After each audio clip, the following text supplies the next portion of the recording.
Deep in the woods of southern Indiana sits a waterway known as the Lost River. For most of its 87-mile length, it behaves like any normal, quiet Midwestern stream. But looking at this map reveals a geographical impossibility. Right in the middle of its path, 23 miles of the river's primary course abruptly vanishes from the surface. When an entire river drops off the map, it leaves behind a fractured landscape. The missing water created a region defined by intense isolation, deep secrecy, and an enduring geological mystery.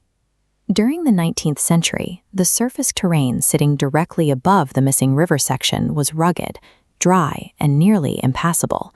Riddled with ravines and hidden caves, this treacherous topography became a natural fortress.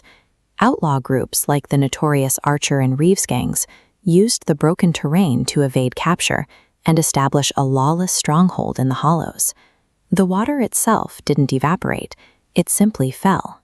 The riverbed slips directly down into a series of sinkholes, specifically known as swallow holes, that are scattered across the valley. To figure out how this landscape was built and to find the missing water, we have to abandon the surface completely and follow the river underground. This cross-section illustrates what geologists call karst topography. The bedrock in this region is made of highly porous limestone. Over thousands of years, acidic surface water chemically dissolves the rock, eroding vertical shafts that swallow the river whole. In the dark, the river has carved out a sprawling network of caves, measuring over 20 miles in total length. Exploring this subterranean world today means navigating a tightly enclosed, flooded labyrinth, wading through miles of waist-deep water in near-total darkness. Squeezing an 87-mile waterway into narrow subterranean tubes strips the river of its calm.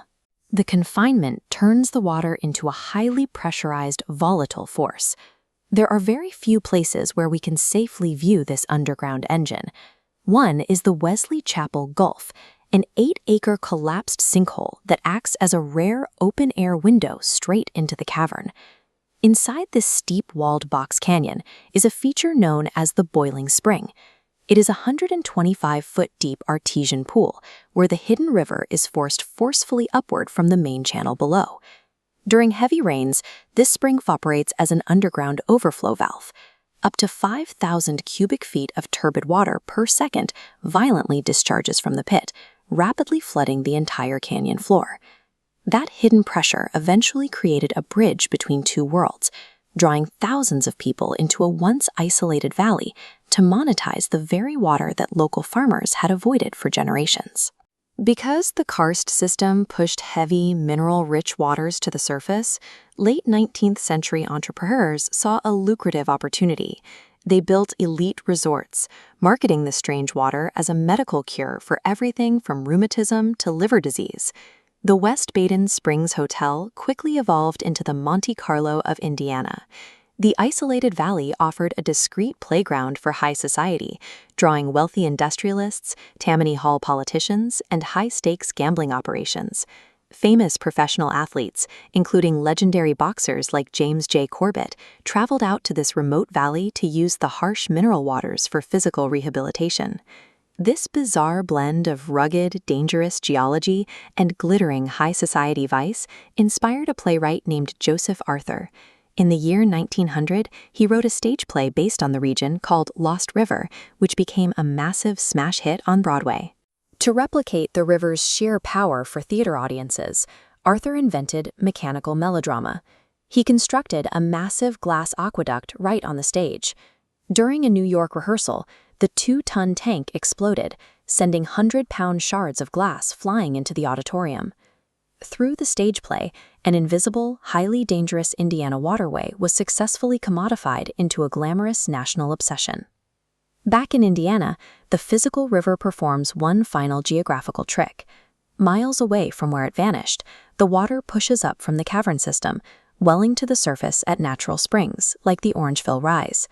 Flowing westward, the water rejoins a normal surface bed and empties into the East Fork of the White River, ending its 23-mile underground detour.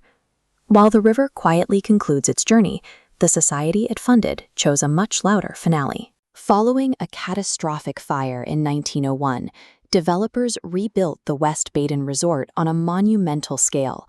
The new structure featured a free-spanning glass dome so massive that promoters dubbed it the eighth wonder of the world, an architectural marvel entirely financed by a century of selling the valley's geological oddities.